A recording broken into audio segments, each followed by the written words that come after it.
முன்னாள் அமைச்சர் அண்ணன் செந்தில் பாலாஜி மேலே இந்த அளவுக்கு வன்மம் ஏன் என்று தான் தெரியவில்லை இந்த தமிழ்நாடு அரசுக்கு.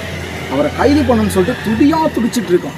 எதில் அண்ணன் சிக்குவாப்புலன்னு சொல்லிட்டு அவரை சிக்குனா எப்படியாவது தூக்கி நம்ம கட்சியில் இணைச்சலாம் சொல்லிட்டு பிளான் பண்ணிகிட்டு இருக்காங்க போல். ஏன்னா கரூரில் அவருடைய ஆளும் அதிகம், அதுவும் இல்லாமல் கோயம்புத்தூர்லேயும் அவருடைய ஆளும் அதிகம். அதனால் இப்படி பிளான் பண்ணிகிட்டு இருக்காங்க போல். இது போல் நம்ம அவர்களுக்கு கொடுக்குற குடைச்சலில் அவர்களாகவே தன்னிச்சையாக வந்து நம்ம கட்சியில் இணையணும் அப்படின்னு நினைக்கிறாங்க. ஆனால் ஒரு பொழுதும் அது நடக்காது.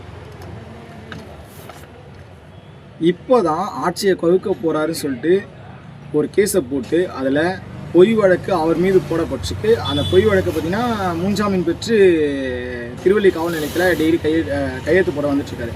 ஆனால் அதுக்குள்ளவே அது முடிகிறதுக்குள்ளாரவே மதுவிலக்கில் அதிகமாக ஊழல் பண்ணிட்டாரு அப்படின்னு சொல்லிட்டு அவர் மீது ஒரு வழக்கு தொடரப்பட்டிருக்கு.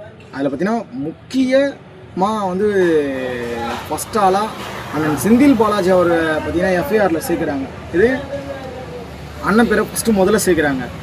எப்படியாவது நம்ம கட்சியில் இணைக்கணுன்ற இந்த அளவுக்கு. ஆனால் உண்மையாகவே அண்ணனை பார்த்தா நீங்கள் எந்த அளவுக்கு விளம்பரம் படுத்துனீங்க அந்த அளவுக்கு அவர் பெயர் வந்து மக்கள்கிட்ட நல்ல உள்வாங்குது. அது மட்டும் நல்லா தெரியுது. எந்த அளவுக்கு அவருக்கு நீங்கள் குடைச்சல் கொடுக்குறீங்களோ அந்த அளவுக்கு மக்கள்கிட்ட போய் சேர்றாப்புல. அது மாற்று கருத்தே இல்லை. உண்மையாகவே எனக்கு சிரிப்பு தான் வருது. அதுக்குள்ளே பார்த்தீங்கன்னா முன்ஜாமீன் பெற போகிறாரு. நீதிபதி என்ன சொல்கிறாரு? செந்தில் பாலாஜி அவர்களை கைது செய்யக்கூடாது. செந்தில் பாலாஜி அவர்களை கைது செய்யக்கூடாதுன்னு சொல்லிட்டாங்க கோர்ட்லேயே.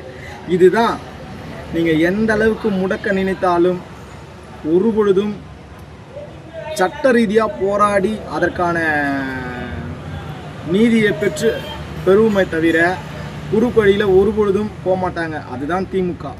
அதனால் இது போல் பொய் வழக்குகளை போடுவதை விட்டுவிட்டு